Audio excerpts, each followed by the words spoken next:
It was November of 2006. I was a 16-year-old kid living in the town of Altoona, Iowa. I went to bed early one night because I had to work the early shift at McDonald's. As I slept, I had a dream that I was running through downtown Des Moines, but I wasn't on a jog. I was running from something. As I ran around the corner of a building, I came face to face with my pursuer. A tall man wearing a trench coat and a top hat stood in front of me. The only thing visible of his face was his eyes. They were abnormally large with black pupils, and it looked at me as if it wanted something. After what felt like hours, he reached out his bony hand, as if he wanted me to go with him. I woke up violently from my dream, and after catching my breath, I peered around my room to see if I was safe.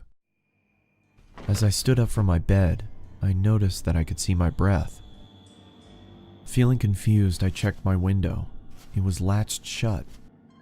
I then walked over and checked my vent. I could still feel warm air coming from it.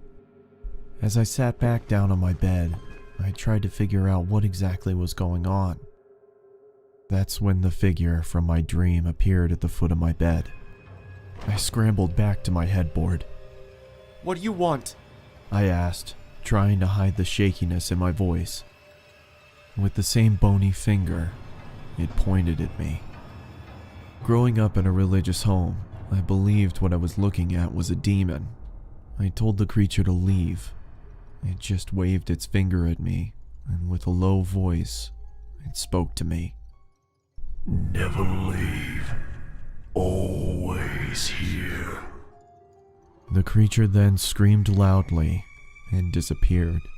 A feeling of nausea came over me, and I vomited on my floor. The last thing I remember was cleaning myself up and waking up to my alarm. It's been about a month since I had seen the top hat wearing man in my bedroom. The Christmas season was in full effect. My parents weren't home because they got invited to some kind of event, so it was only me and my 3 sisters at home. I had to wake up early in the morning for work, so I decided to go to sleep. I rested my head on my pillow and closed my eyes.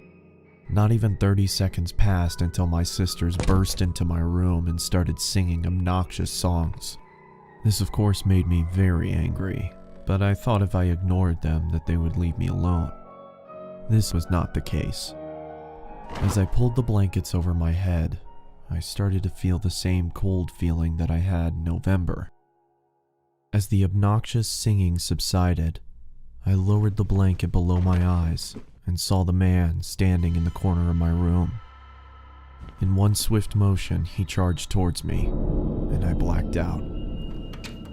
When I finally came to, I found that my sisters had locked themselves inside the bathroom. As I knocked on the door, they told me to go away. I asked them what happened, and all they could say was Mom and Dad were on their way home. I looked down and saw that my hand was slightly bloody. Holes were in the bathroom door, and a broom was sticking out of the wall. I then walked into the living room and found that there were knives stuck into the wall as well. The same wave of nausea passed over me, just like in November, and I threw up again.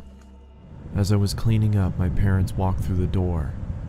My father immediately walked over to me and gave me a good beating. Then he sent me to my room. I went to bed crying. Not from the beating. I was crying because of the confusion. I had no idea what was going on. The next morning, my sisters reluctantly sat next to me and told me what had happened. They said I got angry and chased them down and tried to hurt them. They said my eyes were red to the point where they thought I was bleeding from them. They said I sounded like a different person. In 2011, that was the last time I saw the top hat wearing man. I just moved into a new apartment, and after a long, stressful day of unpacking, I took a shower and got ready for bed. As I started to drift off, I could feel that cold feeling again. I lifted my head and saw the man standing in front of me.